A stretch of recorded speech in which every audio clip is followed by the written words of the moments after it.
Let me first felicitate him. Okay.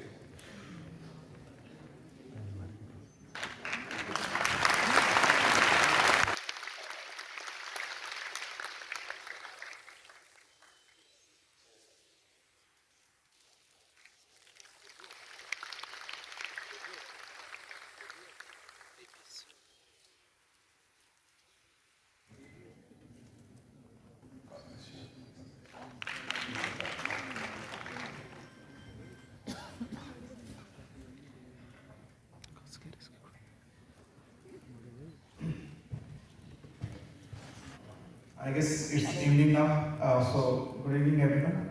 Uh, yes, thank you, Mr. Asad. Am I audible to everyone? Thank you. I guess sir थोड़ा सा formal लगेगा. अभी भी यहीं से masters करा है 2017 इन डिपार्टमेंट ऑफ इंग्लिश और वो भी भद्रवा कॉलेज से किया है. एक बार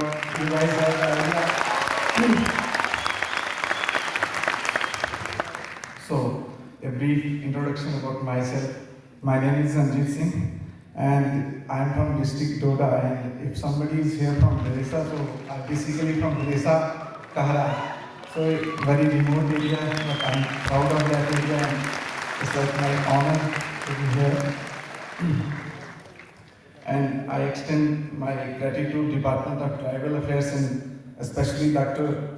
Shahid Iqbal Chaudhary sir. Actually पिछले 2-3 दिन पहले इनसे मुलाकात हुई और उन्होंने कहा कि आप हमारे साथ आएंगे और उन्होंने ये ऑनर दिया कि मैं आप लोगों के बीच में आके अपना एक्सपीरियंस शेयर करूं और अपनी जर्नी में थोड़ा सा रिफ्लेक्शन करूं ताकि मोस्ट ऑफ यू क्या पता आप भी मेरी कहानी से रिलेट कर पाएँ और अगर आप थोड़ा सा लाइफ में वो थोड़ा सा रिजेक्टेड हैं या थोड़ा सा सेटबैक फील कर रहे हैं तो शायद कल आप भी किताब उठाएं और फिर से लग जाएं इस जर्नी में. एंड आई होप कि यहाँ सभी स्पेशलिस्ट हैं for the civil services. So मेरी जो एजुकेशन है वो basically primary education is from government school, government middle school. That place is called Nagni. It's my village and then my schooling from 6th to 12th is from Jainvi Doda. So anybody here from Jainvi Doda? And then I completed my Bachelor of Sciences from GDC Bhadrava and I did BA. That there is a reason BA इसलिए करी थी क्योंकि post graduation seat नहीं मिली थी यहाँ Jammu university में. I wanted to complete my masters in physics, so marks बहुत कम थे मेरे BSc में, so वो मिल नहीं पाई उस ईयर में. I completed my Bachelor of Sciences in 62.18. I'm not endorsing those marks here, but if somebody having those marks, they need not to be, feel कि हम कुछ नहीं कर सकते हैं. And जिनके ज़्यादा हैं उनको और better place पे हैं. I have my respect for them also. And B.Ed करने के बाद I completed my masters, as I said, in English literature. वो इसलिए भी की क्योंकि उसके बाद बचा ही इंग्लिश था. 3-4 सब्जेक्ट्स में ट्राई किया था तो फिजिक्स तो मिला नहीं और इंग्लिश मिल गया भद्रवा में तो चले गए. सोचा थोड़ा सा आगे कुछ नेटवर्क करेंगे और प्रोफेसर बन जाएंगे. लेकिन उसी दौरान पे ये सिविल सर्विसेज का बहुत सवाल हुआ और अच्छा था, मुझे अच्छा लगा इस स्ट्रगल और सफ़र में.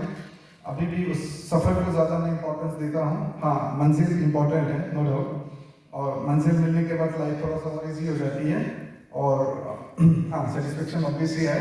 लेकिन उस सफ़र में बहुत कुछ सीखा है. एज ए पर्सन मैं ग्रो किया हूँ.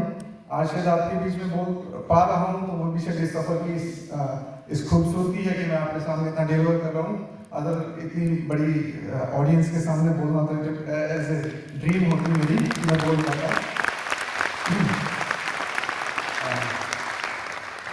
मिस्टर सर ने ऑलरेडी सिविल सर्विसेज के बारे में बहुत कम्प्रीहेंसिव बोल रहे हैं और मैं थोड़ा सा अपना पर्सनल एलिमेंट यहाँ पे लेके आऊँगा ताकि एज ए केस स्टडी हो जाए आपके लिए कि कहाँ पे पिटफॉल्स है.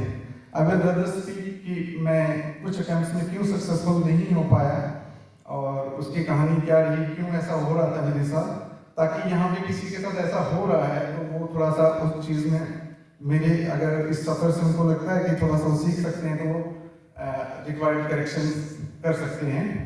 सो मेरी जर्नी जो है मैंने 16 का केस दिया एंड देन 18 का केस दिया एंड 21 का भी दिया जो अभी रिजल्ट आया है. थैंक गॉड कि 2 बार फेल होने के बाद परसों उसमें मेरा मेंस वाइज था. सो लड़की की ये कश्मीर एजुकेशन सर्विसेज ने मुझे ज़्यादा बहुत कुछ सिखाया एक्चुअली. अगर यूपीएससी में बहुत मुझे हेल्प हुई है तो मेरे जो जर्नी है एस्पिरेंट रही है और ग्रोथ तो होती है, एवोल्यूशनरी होता है। ऑल ऑफ ए सडन आप एक दिन में बहुत बड़े थिंकर भी नहीं हो जाएंगे और सबको जानने भी शुरू नहीं हो जाएंगे, लेकिन जितनी गलतियां कम करेंगे उतना जल्दी आपको मंजिल मिलेगी। और 19 में मैंने पहली बार यूपीएससी का प्रीलिम्स निकाला, 20 में मैं 19 का तो उसका तो रिजल्ट भी नहीं देखा आज तक, वो देखने लायक नहीं था। एंड 20 में I fail my CSET examination, but I was better prepare. लेकिन वही जो सर ने यहाँ एक बात की कि सोए नहीं 2 दिन एग्जाम से पहले, पूरा जागे नहीं और एग्जाम में सो गए, तो होना ही तो था, फिर तो फेल आपका होना बनता भी है। तो 21 में क्या ऐसा हुआ जो पहले नहीं हुआ, जो 16 में नहीं हुआ, जो 18 में नहीं हुआ। और ऑब्वियसली लग तो रहता है कि वो मेरे काम किया, लेकिन कुछ चीज़ें मैं जो पर्सनली अभी रिफ्लेक्ट करता हूँ कि क्या मेरे लिए काम कर पाया। मैं थोड़ा सा रिलैक्स हो गया था विद दिस सफर, क्योंकि फेलियर तो ऑब्वियसली बात इतनी बार से हो ही रहा था, तो क्या हो सकता था। तो थोड़ा सा रिलैक्स रहने की कोशिश की और सोचा कि क्या गलत हो रहा है। तो सर ने यहाँ पे जैसे कहा था रीड राइट स्पीक, और एक राइट वर्ड था वो मिसिंग था। और 4 साल से बस रीड ही किए जा रहे थे और स्पीक भी, तो स्कॉलर भी बन चुके थे, एक्टिविस्ट भी बन चुके थे, दोस्तों में खूब सारे भाषण भी दिए जाते थे, चाहे वो ह्यूमन राइट्स हों, क्लाइमेट चेंज हो, या कोई भी किसी भी तरह के टॉपिक पे। बट पता चला कि लास्ट ईयर तो ये एग्जाम लिखने का है, क्योंकि प्रीलिम्स एक स्टेज है जिसको पास करके आपको टिकट मिलता है कि आप मेंस में बैठ सकते हैं, और मेंस और इंटरव्यू आपकी सिलेक्शन को इंश्योर करता है। तो वो 700 जो 50 मार्क्स है प्लस 270 मार्क्स हैं। I am talking about the UPSC and you guys are very lucky कि अभी जो सिंक्रोनाइजेशन ऑफ सिलेबस है, सो आपको उससे भी हेल्प होती है कि आपको 2-2 बार तैयारियां नहीं करनी पड़ती हैं, जो शायद 16 या 18 से पहले ऐसा होता था। सो जब मैंने वो चीज़ देखी तो मुझे लगा कि मैं राइटिंग नहीं कर पा रहा हूँ। तो थर्ड अटेम्प्ट में इस साल मेरा प्रीलिम्स होता है, तो मैंने बहुत सारी राइटिंग की। इस साल बहुत कम टाइम था हमारे मेंस के बीच में और पोस्ट भी काफ़ी कम थी, लेकिन उसका कोई लार्जली इम्पैक्ट नहीं पड़ता अगर आपकी जो प्रिपरेशन और स्ट्रेटेजी अगर सही हो जाए, और गिवन डेट पे आपका परफॉर्म कैसे कर पाते हैं वो भी मैटर करता है। सो हुआ कि मैंने उन 2 महीने को बहुत बेटर अपनी तरफ से, मतलब जो मेरी कैपेसिटी थी और जो मेरे पास टाइम था, उसको सही से यूज़ किया, कुछ पेपर्स लिखे। और जब मैंने अपना पहला दूसरा पेपर लिखा तो मुझे खुद बहुत वाहियात लगा, इतना गंदा लिखता हूँ मैं, तो मुझे कहाँ से मार्क्स मिलेंगे। उन पेपर्स को देखने के बाद कभी मार्क्स नहीं मिलते, क्योंकि कोई भी क्वेश्चन होता है उसके कुछ टू द पॉइंट आपसे आंसर पूछे जाते हैं, स्पेशली इन सिविल सर्विसेज, और आपको बहुत ब्रीफ और बहुत कम समय में और 6-7 मिनट का टाइम होता है, उसमें आपको 3-4 बातें एड्रेस करनी होती हैं। तो उसके लिए आप ऑलरेडी प्री प्लेड एक स्ट्रक्चर होना चाहिए आपके माइंड में। वो जो इंट्रो है वो एक बॉडी होती है और एक कंक्लूजन होता है, लेकिन ये इंट्रो बॉडी कंक्लूजन इतना सिंपल नहीं है। मैं यहाँ लेक्चर ज़्यादा नहीं दूंगा, मैं बस थोड़ा सा आपको बताना चाहता हूँ कि कमी क्या है। सो उसमें उस इंट्रो को कभी कभी हम बहुत लॉन्ग कर देते हैं, कभी कभी हम खुद को ही क्वेश्चन में कंट्राडिक्ट भी कर देते हैं, और कभी कभी ऐसा लगता है यार ये तो लिखना ही नहीं था, लिख दिया, काट भी नहीं सकते, एग्जाम में पता नहीं पकड़ लेगा। सो उसी चक्कर में हमारा आंसर एड्रेस नहीं होता है, कभी कंक्लूजन मिसिंग हो जाता है, कभी मेन बॉडी में मेन पॉइंट आया ही नहीं होता और साइड के पॉइंट्स आप लिख देते हो, कभी कभी जो कुछ और ही लिखे होते हैं। तो वो सभी बातें बिना प्रैक्टिस के तो नहीं आएंगी। हो सकता है आप में से कुछ अच्छे राइटर हों, बट मेरा क्या जो था वो मिसिंग था ड्यूरिंग माई प्रिपरेशन। सो मैंने इस आर्ट में काम किया, काफ़ी काम किया, और मेरा इस साल मुझे लगता है कि बहुत अच्छे से मैं सब कुछ पेपर्स को अटेम्प्ट कर पाया, और कहीं पे भी वो स्ट्रक्चर में दिक्कत नहीं है। जो आंसर राइटिंग मुझे दिक्कत आती थी, तो मैंने वो एग्ज़ाम में अच्छे से परफॉर्म, और बाय गॉड ग्रेस की मेहनत तो सभी लोग करते हैं, और बहुत हमसे धुरंधर भी हैं जो नहीं कर पाते हैं, तो हमें थोड़ा सा अपना ग्रेटिट्यूड और हम्बलनेस रखनी है, क्योंकि इतने बच्चों में से आपको वो मौका मिलता है। सो उसके कुछ ऑब्वियसली रीजन है कि गॉड की भी आप पे सही नज़र होती है और सही टाइम आपका भी आ चुका है, तो वो हम्बलनेस आपको बनी रहेगी। वो ऐसा नहीं है कि सिलेक्शन के बाद बोलेंगे ना भाई मेरे से बढ़कर कोई नहीं है, मैंने जो किया वो कोई और नहीं कर पाएगा, ऐसा कुछ नहीं है। थोड़ा सा आपके उस जीवन डे के आपके साथ मिला है और आप फाइनली ये कर पाए। दूसरी जो थोड़ा सा मैं अपने बारे में मैं कहूँगा, बहुत सालों यहाँ और एक स्टोरी से रिलेट कर रहा है कि मैं थोड़ा सा जिस एरिया से आता हूँ, तो वहाँ पे पहले तो बात है यूपीएससी आज भी बहुत सारे लोगों को पता नहीं है। उनको तो IAS IPS बोल दो तो थोड़ा सा समझ आ जाती है कि ये क्या चीज़ है, बट यूपीएससी तो बहुत लोगों को समझ नहीं है कि क्या है, या सिविल सर्विसेज कुछ नहीं, इस तरीके से समझ नहीं पाते हैं। वो समझ पाते हैं कि कोई डीसी है, कोई एसएसपी है, कोई तहसीलदार है, वीडियो है, तो इस हिसाब से उनको समझ है। सो उस एरिया से ये समझ लेके आना कि मुझे कल सिविल सर्विसेज में कोई बॉर्न सिविल सर्जन बनने नहीं आया था। मैंने आपसे साफ स्पष्ट कहा कि मैं एक प्रोफेसर वाली लाइफ से देखना चाहता था अपने लिए इंसानिटी। But one of my friend in PG, उसकी कुछ relative they are in the services, तो उनसे मेरी इंटरेक्शन हुई और मुझे ये डोमेन अच्छा लगा। मुझे लगा कि यहाँ पे मैं कुछ लार्जर डिलीवर कर सकता हूँ और मेरी कुछ पर्सनैलिटी भी मुझे लगता है इससे मैच कर पाएगी। सो इन सभी एलिमेंट्स को मैंने देखा और फिर मैंने मुड़ के नहीं देखा। वो कह रहा था सर ने कि मिश्रा सर कह रहे थे कि प्यार होना बड़ा ज़रूरी है, तो मुझे ऑब्वियस सी बात है, मैं भी फुल डेडिकेशन से मुझे प्यार है इस सर्विसेज से। वो इसलिए कि मैंडेटरी होता है कि आप पोस्ट ग्रेजुएशन करते हैं और आई गेस नेट में तो बैठते ही हैं। सो मैं नहीं बैठा, मैं फिर से एंडोर्स नहीं कर रहा हूँ कि आप ना बैठें। उसका पर्पस था कि थोड़ा सा रिस्क लेना था, ऐसा ना हो कि दगा, और हो सकता है मेरे माइंड में डाइवर्जन आ जाए कि मैं अभी से अपने आप को एक डिफरेंट पाथ भी दे रहा हूँ। मेरा प्लान ऑब्वियस प्लान बी था कि एक स्टेज के बाद तो अगर नहीं होगा तो इस सफर में भी आ जाएंगे, इसकी कुछ है अभी मेरे पास टाइम इतना सा कि अगर नहीं हो पाया तो मैं ये कर लूँगा। लेकिन वो डेडिकेशन कमिटमेंट थी इसके लिए, और वो फेलियर के बाद फिर से खड़ा होना है कि उससे ज़्यादा स्ट्रॉन्ग आप कभी नहीं हो सकती। अगर होते थे तो ज़्यादा देर नहीं, वो रोना पीटना आपका एक दिन होना चाहिए और अगले दिन उठ जाओ और देखो क्या कमी रही। कुछ कमियाँ होती हैं, उन कमियों को दूर करें, थोड़ा सा काम हो जाए और रिलैक्स हो जाए। और इस सफर में देखिए कि बहुत सारे लड़के फेल होते हैं, तो ऑब्वियसली कुछ ही लास्ट पे सर्विस में सिलेक्ट हो पाते हैं। तो बहुत सारी रिजेक्शन आपके जैसे, बाकी मेजॉरिटी तो आपकी भी है कि आप अभी यहाँ पे ऐसा फेलियर वर्ड यूज करना थोड़ा सा मैं ऐप नहीं समझूंगा। ऑब्वियसली थोड़ी सी इस साल आपका नहीं हो पाया, आपको मौका मिलता है नेक्स्ट ईयर, बट अगेन वो फिर से एंडोर्स नहीं कि आप देखते नहीं साइकिल में फंसे रहें। आई विश कि आप सभी फर्स्ट अटेम्प्ट में कर पाएं, बट वो भी आइडियली अच्छा है लेकिन प्रैक्टिकली पॉसिबल नहीं है, यू हैव लिमिटेड सीट्स। सो उसको रेस्पेक्ट करते हुए आप अपनी प्रिपरेशन करते रहें। सेकंड थिंग कि मैं किसी की, मुझे कोई सीनियर या किसी तरह का इस तरह का एक्सपोजर नहीं मिल पाया, obviously due to the area which I belong, और पर्सनली भी शायद मेरा नहीं इतना सोशल था कि मैं 3-4 लोगों की कंपनी में था।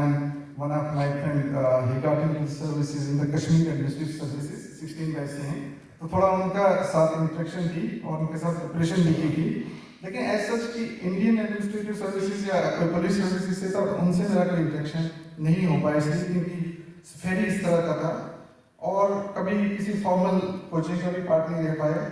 वो कुछ सोशल इश्यूज थे, कुछ एरिया के इश्यूज थे, और ये यहाँ पे फिर से respect to the institution, obviously अगर किसी का पार्ट होता तो शायद जल्दी हो जाता। वो इसलिए कि कुछ यहाँ पे अगर ऐसे भी हैं जो इसका पार्ट नहीं है और अपने आप को लो फील करते हैं, या इकोनॉमिकली, फाइनेंशियली, सोशली किसी तरीके से भी अपने आप को, अपनी जो विंग्स हैं उनको कंस्ट्रेन करके रखते हैं, तो दुखी होने की जरूरत नहीं है। आप खुद से पढ़िए, गाइड्स, कोचेस जो आपके मेंटर्स हैं उन पे विश्वास रखें, और कोई भी आपकी कंपनी में जो कुछ आपको समझा सकता है उससे लें। और फाइनली आप हैं, आपकी स्ट्रेटेजी, आपका प्लान आपका होगा। मेरे प्लान हो सकता है आपके लिए कुछ ही हद तक काम कर सकें, कोई रात में पढ़ता है तो कोई सुबह पढ़ता है। कई सारे लोग कहते हैं कि मॉर्निंग में जाग के सुबह 5 बजे उठें तो अच्छा होता, तो मेरे लिए प्रैक्टिकली नहीं हो पाता। पूरी उम्र नहीं किया था तो हो सकता है कि इस 1-2 साल में करना थोड़ा सा मुश्किल होता। तो रात रात को पढ़ा करते थे, 4-5 बज जाते थे, तो मेरे लिए बेटर था और मैं आज भी वही करता हूँ। लेकिन यहाँ एंडोर्समेंट फिर से नहीं एक चीज़ थी। मैंने कहा आपका प्लान आपका होगा, आपकी स्ट्रेटेजी आपकी होगी। उसके बाद अगर मेरे बैकग्राउंड की बात करें एजुकेशनल, तो ऑब्वियसली 62.18 कोई बहुत अच्छा स्कोर नहीं है। बीएड में तो स्टेचू भी लग गया था एक सब्जेक्ट में कि पढ़ाई नहीं उस साल। सो फिर से वहाँ पे कोई एंडोर्समेंट नहीं है, बस ये बताने की जरूरत है कि आप लोग कभी भी कम बैक कर सकते हैं, अनटिल एंड अनलेस कि आप बहुत ही पेसिमिस्टिक और नेगेटिव एटीट्यूड प्रेजेंट करते हैं। मुझे याद है कि ये सब कुछ मुझे दिख रहा था अपनी आंखों के सामने कि ये हो क्यों रहा है, लेकिन मैं कॉन्शियसली और कभी कभी चीज़ें छोड़ देते हैं, आप रिलैक्स हो जाते हैं। कॉलेज में रात सुबह 10 बजे कॉलेज होता था तो 9 बजे जागना ही होता था, तो ब्रेकफास्ट भी स्किप हो जाता था और कॉलेज में ऐसे जाके हर दिन जाना, लेकिन तो बस घूम फिर वही जैसा होता है सभी का, तो निकल आना वापस। लेकिन 3 साल बाद रियलाइज हो कि कुछ तो मिसिंग है, कुछ तो ऐसा कर रहे हैं कि जो साइकिल में ऐप नहीं हो रहा है, कहीं तो गलती चल रही है। तो उन्हीं सभी ड्रॉबैक्स को थोड़ा सा कम किया, थोड़ा सा काम हो गया और थोड़ा सा रिस्ट्रिक्शंस आ जाती हैं इस सर्विसेज में कि आप प्रिपेयर करते वक्त, प्रिपेयर करना बहुत ही ब्यूटीफुल पार्ट है इसका। तो आपके कुछ दोस्तों से कांटेक्ट भी टूट जाएंगे, कहते हैं लोग कि थोड़ा सा सोशल मीडिया से भी दूर है, मैं भी एडवाइस करता हूँ, लेकिन आप वेब से यूज़ कर सकते हैं। हाँ, रील्स देखना थोड़ा सा बंद कर दे, बहुत टाइम कंज्यूमिंग और आपको पता भी नहीं चलता है। एल्गोरिथम इतना अच्छा है कि आपके इंटरेस्ट की चीज़ें सभी निकल जाएंगी। आप किसी भी इंडिविजुअल पर्सनैलिटी किसी भी तरह के हैं तो आपको पकड़ लेते हैं वो लोग और आप उस साइकिल में फंस जाते हैं। डेटा काफ़ी सस्ता है और ऑब्वियसली आपका नुकसान हो जाता है। सो बस ये थोड़ी सी मेरी जर्नी थी और सर ने कुछ 2-4 हिंदी मूवी के डायलॉग कोट किया और एक एग्जैक्टली मैं अपना अगर रिमेंबर कर सकता हूँ तो GS4 में क्वेश्चन था और उसमें मैंने ये डायलॉग भी कोट किया था। तो कहने का मतलब ये है कि आप कोई भी चीज़ सही सीखें, हिंदी भी कोट कर सकें तो कर दो, किसी चीज़ को शिद्दत से चाहो, ये वाला डायलॉग था। तो इसको मैंने कोट किया था अपने GS4 में क्योंकि क्वेश्चन ही कुछ इस तरह का था और मैंने कंक्लूजन में यही लिख दिया क्योंकि GS4 होता ही इतना थोड़ा सा क्या कुछ मॉरली और एथिकली कुछ बात रख सकें। तो मतलब ये है कि कोई भी चीज़ सीखी हुई लाइफ की कहीं भी आप इम्प्लीमेंट कर सकते हैं। ऐसा नहीं कि आपका एक्सपीरियंस, एक क्वेश्चन था लाइक पैन कार्ड से रिलेटेड कुछ था कि कितने नंबर्स होते हैं, तो कोई बच्चा से ध्यान नहीं रखता है कितना नंबर, तो मुझे अपना पैन कार्ड का नंबर याद था तो काम आ गया मेरे उस दिन, गिन लिया तो मुझे पता चल गया इतने ही थे। तो ये छोटी छोटी चीज़ें होती हैं। UPSC या कोई भी सर्विसेज डिमांड करती है आपका कितना ऑब्जर्विंग नेचर है, आप चीज़ों को कितने पर्सपेक्टिव से देख सकते हैं और छोटी चीज़ को कितना ब्रॉड पर्सपेक्टिव आप दे पाते हैं, वो बहुत इंपॉर्टेंट है। तो यहाँ पे ऑब्वियसली बहुत सारी बातें अभी डॉक्टर हमारे विशेष से कर रहे हैं और बहुत कम्प्रिहेंसिव हो रहे हैं। मैं बिल्कुल उनके जो पहला और दूसरा पॉइंट था बिल्कुल एग्री करता हूँ उससे कि आपकी प्रिपरेशन कुछ उसी ढंग से होनी चाहिए। चाहे आप सर ने जो सिलेबस को लेकर बात की, चाहे सर ने जो राइटिंग और थिंकिंग की बात की, ऑब्वियसली आपको at the end of the day syllabus को पूरा करना है और आपको कुछ चंद क्वेश्चन आते हैं विद लिमिटेड स्पेस आते हैं, उन क्वेश्चन को सॉल्व करना है। तो अगेन मैं डिपार्टमेंट ऑफ ट्राइबल अफेयर्स को थैंक यू कहता हूँ कि मुझे यहाँ बुलाने के लिए और उसके साथ साथ मैं जाने के आइए इसको भी कहूँगा कि थैंक यू सो मच। और मेरा आप लोगों को बेस्ट विशेज़ हैं और कोई भी अपने आप को कम ना समझे। हमें भी पता नहीं था 19 में इसलिए अटेम्प्ट किया था कि खुद पे विश्वास नहीं था कि UPSC कर पाएंगे, इतना डर था इस एग्जाम को, फोबिया था कि हम तो इसके लिए तो बने ही नहीं हैं। और अभी भी वैसा है, अभी भी एग्जाम में बैठेंगे तो वही डर है क्योंकि वो डर हमेशा रहेगा। चाहे पास हम एग्जाम के बाद थोड़ा सा रिलैक्स होते हैं बट कोई ये गारंटी नहीं दे सकता कि यार अब मैं एक बार हो चुका हूँ तो मैं नेक्स्ट टाइम में मेरी गारंटी की मैं ही हो जाऊँगा, ऐसा कुछ नहीं है। आप किसी भी दिन ऑन गिवन डे किसी भी बड़े धुरंधर को मार दे सकते हैं और बहुत पढ़ने के बाद भी आप फेल हो सकते हैं अगर आपका राइट एटीट्यूड नहीं है। सो एक राइट एटीट्यूड, मेहनत करें, अपने परसिवरेंस, करेज और डेडिकेशन और थोड़ा सा जो लक और वो जो आपके ऊपर वाले की रहमत है वो रहेगी तो आप जरूर इस सर्विस में आएंगे। My best wishes to you और it's very special to be with among you क्योंकि मैं भी यहाँ पे बैठता था और ऐसे ही सुना करता था। सो अच्छा लगता है। Thank you so much.